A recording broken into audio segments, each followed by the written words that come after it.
नमस्ते दोस्तों, भक्ति सार में एक बार फिर से आपका स्वागत है।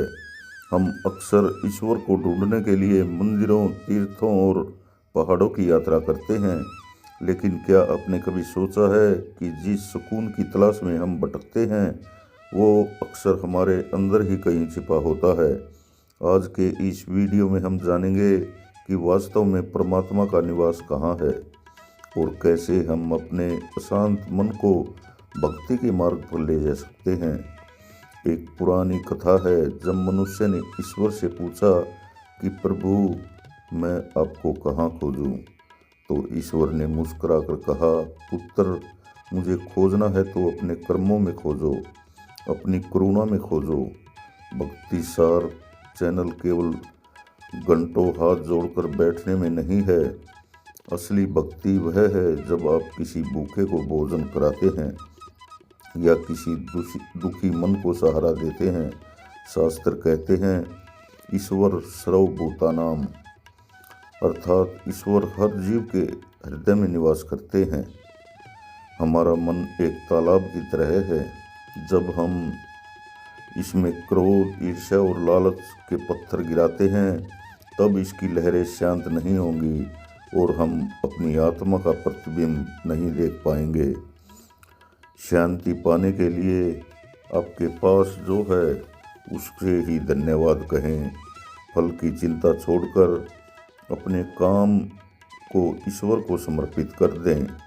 दिन में 10 मिनट मौन रहकर अपने अंतर्मन की आवाज़ें सुनें। तो भक्तों, आज से संकल्प लें कि हम बाहरी दिखावे से ज़्यादा अपने मन की स्वच्छता पर ध्यान देंगे। याद रखिए, जब मन साफ होता है तो भक्ति अपने आप ही जागृत हो जाती है। अगर आपको यह संदेश पसंद आया हो तो मेरे वीडियो ज़रूर देखें।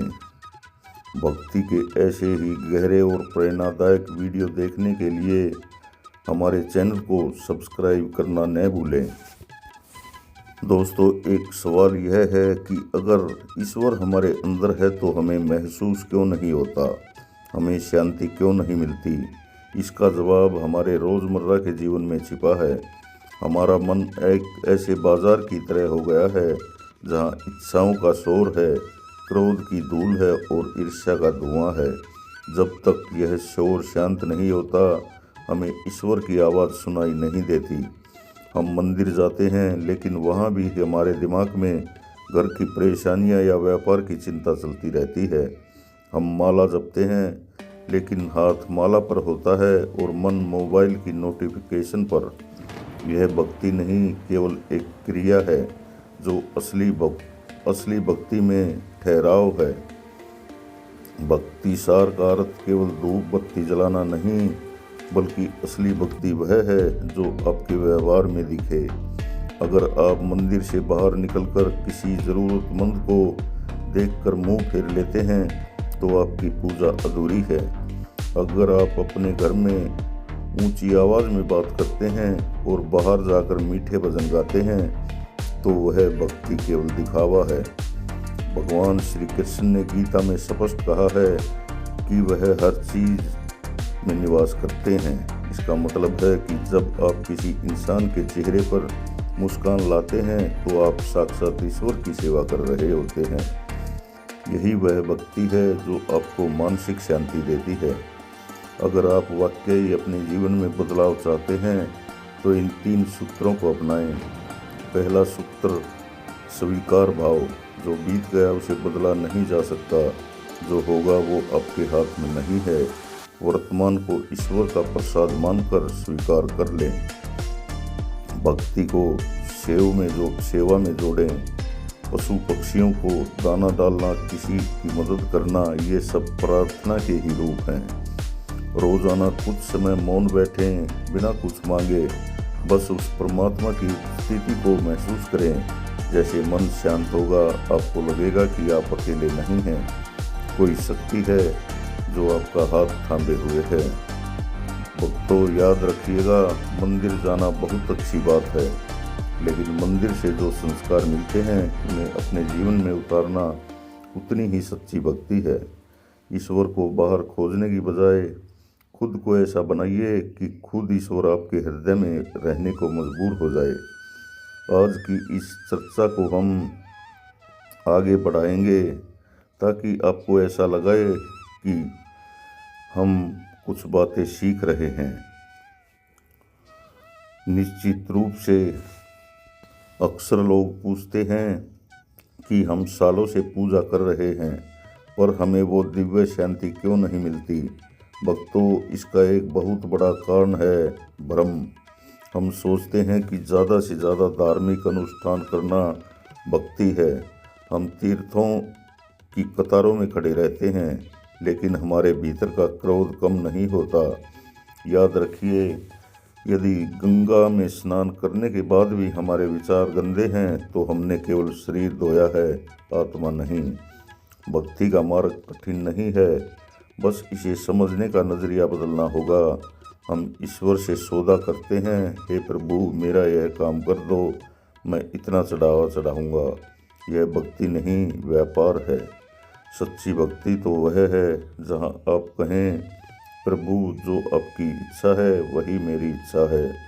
जब आप अपना अहंकार और अपनी मर्जी ईश्वर के चरणों में छोड़ देते हैं तब से ही आपकी वास्तविक आध्यात्मिक उन्नति शुरू हो जाती है। अब सवाल उठता है कि इस अशांत मन को मंदिर कैसे बनाया जाए। हमारे संतों ने इसके लिए 3 मार्ग बताए हैं। पहला मार्ग है पवित्रता। केवल नहाने से पवित्रता नहीं आती, वाणी की पवित्रता सबसे ज़रूरी है। किसी को कड़वा शब्द न बोलना एक बहुत बड़ी पूजा है। धैर्य। भक्ति रातों रात फल नहीं देती, यह एक बीज बोने जैसा होता है। आपको विश्वास और सब्र के साथ इसे रोज़ अपनी साधना में सींचना होता है। प्रार्थना वह नहीं है जो हम मंदिर के शोर में करते हैं। सच्ची प्रार्थना वह है जो रात के सन्नाटे में जब आप अकेले होते हैं और आपकी आंखों में ईश्वर के लिए प्रेम का एक आंसू निकल आता है। वह एक आंसू हजारों मंत्रों से ज़्यादा शक्तिशाली होता है। शास्त्रों में कहा गया है कि सतयुग में ध्यान का महत्व था, त्रेता में यज्ञ का, द्वापर में सेवा का, लेकिन कलयुग में केवल पधारा का। अर्थात इस भागदौड़ भरी जिंदगी में अगर आप बहुत ज़्यादा पूजा पाठ नहीं कर सकते तो केवल नाम सिमरन ही कर सकते हैं। आप खेत में काम कर रहे हों, दफ्तर में हों या घर की रसोई में, अपने मन के कोने में उस परमात्मा का नाम चलते रहने दें। जैसे मोबाइल बैकग्राउंड में ऐप्स चलाता है, वैसे ही आपका मन बैकग्राउंड में प्रभु के नाम पर चलता रहे। तो यही आस्था है जिसे सहज योग कहा जाता है। जब आपका काम करते हुए भी ईश्वर से जुड़े रहते हैं तो आपके काम में भी बरकत आती है और मन में भी चैन रहता है। एक बार एक राजा ने घोषणा की कि वो मुझे सबसे शांत चित्र बना कर देगा। उसे शांत चित्र बना कर देगा उसे भारी इनाम मिलेगा। कई चित्रकारों ने शांत पहाड़ों, झीलों और फूलों के चित्र बनाए, लेकिन राजा ने उस चित्र को चुना जिसमें एक भयंकर तूफान था। बिजली कड़क रही थी और उस तूफान के बीच में एक पेड़ की डाल पर छोटी सी चिड़िया शांति के साथ बैठी थी। राजा ने कहा, शांति वहाँ नहीं है जहाँ शोर न हो, शांति वहाँ है जहाँ शोर के बीच भी आपका मन स्थिर रहे। भक्ति हमें वही चिड़िया बनने की शक्ति देती है। परिस्थितियाँ चाहे कितनी भी खराब क्यों न हो, यदि आप भक्ति के सूत्र में बंधे हैं तो आपको कोई डिगा नहीं सकता। दोस्तों, ये था भक्ति का मार्ग। आपको मेरा ये वीडियो कैसा लगा? अच्छा लगा हो तो मेरे चैनल को सब्सक्राइब करें, वीडियो को लाइक शेयर ज़रूर करें। धन्यवाद। जय हिंद, जय भारत।